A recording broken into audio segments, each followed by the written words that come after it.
Hi guys, this is the first video of our new series on embedded systems. We have Pasan here to help us out. So Pasan, what's an embedded system? Okay, Shami. As a definition of embedded system, we can say it's a combination of a computer hardware as well as a software which embedded into a single device to do a specific task. These embedded devices contains few main components. Those are CPU, memory, which involves executing the software program and communicating with the hardware unit to get sensitive data, and fire the actuators according to the conditions. So, what are some applications of embedded systems? Could we discuss some examples? Yeah, embedded systems are widely used in many industries to accomplish specific tasks such as manufacturing process automation, automotive industry optimizations, and so on. As the implementation of embedded system in the automotive industry is an automatic braking system which takes front clearance of a vehicle and activates emergency braking to prevent the accidents. For these type of applications, embedded systems reaction is much faster than a human brain. Great. So, is there anything that we need to know in a prerequisite before we dive more into embedded systems? Yes, Shaman. Before start developing embedded system, we need to get clear idea about CPU architectures because there are several type of CPUs at the current embedded devices. So we have to choose wisely what is the optimized CPU architecture that do our specific task at the lowest cost.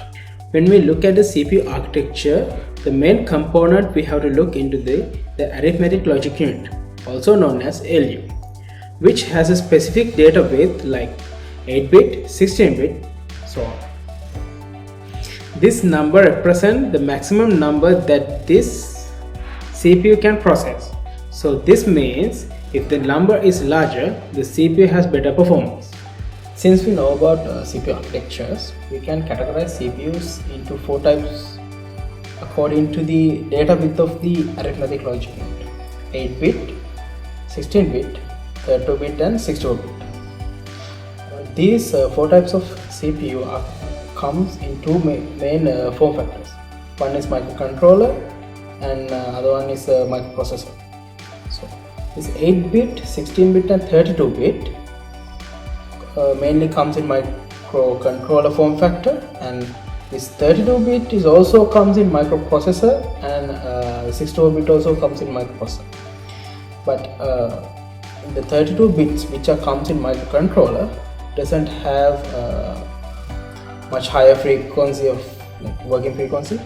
It's mainly we can limit, rather say like 240 megahertz as a maximum roughly. So but when it's come to microprocessor, it may go to from 600 megahertz to 1.2 gigahertz. So that's the main feature when it's come to microprocessors. Let's talk about the difference between microprocessor and the microcontroller. A microprocessor is a basic form factor which only contains CPU. But in microcontroller, there are other peripherals like ADC, RAM, which needs to be complete the system. But the CPU that comes in microprocessor form factor have higher operating frequencies and ability to interface with external RAM and ROM with various sizes, which is a great feature when we developing embedded systems for complex applications. Since microcontroller have fixed RAM and ROM and lower operating frequencies, these are only suitable for the lower functional applications. Okay, now are we ready to get into developing embedded systems? Where exactly do we start? Almost. Since we know about the processor types that we used in our embedded system, so we can design and finalize our hardware for application. So after that, in order to complete our embedded system, so we have to implement some software programming in that. Therefore, we have to get to know about the programming methods that are used in embedded systems and decide what program method that we use in our embedded device. When we talk about the programming methods for the embedded system, there are 3 main methods. One is bare metal programming, real-time operating system, which is known as RTOS. Another one is the embedded general purpose operating system, which is also known as GPOS. Let's talk about bare metal programming. Bare metal programming is a programming method which directly communicate with the low-level hardware. So we have to use hardware level registers and other function registers when we are using bare metal programming. This bare metal programming is much easier on 8-bit and 16-bit because they are low-level complexity on their CPUs. But when it's come to 32-bit and 64-bit, they have other complexity architectures. It's quite hard to do bare metal programming on these things. Next thing we have to discuss is the real-time operating system. This RTOS is developed for 32-bit based CPUs, which comes in microcontroller form factor. So when using this RTOS, it's quite a bit easier than using bare metal on that.